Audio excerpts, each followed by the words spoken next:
Full mouth reconstruction, there's more than one part.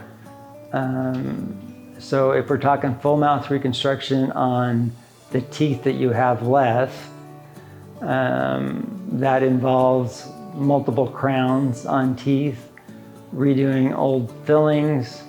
A lot of times when patients come in for a full mouth reconstruction, they have worn down their natural teeth significantly and they're wanting to rebuild that. So in that, they've lost vertical dimension, which causes sometimes to have sores on the corner of their mouth, and there's just less of a smile. So to do that, you rebuild the teeth height by doing crowns. And if they're missing teeth, we do implants.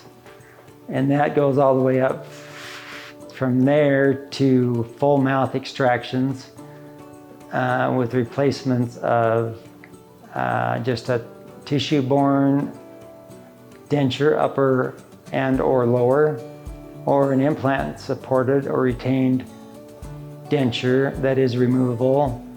And the next step would be a hybrid between the fixed denture and a semi-permanent denture made out of porcelain, not the plastic acrylic that interim temporary type denture would be that need to be replaced every 7 years, where the ceramic one could be a lifetime.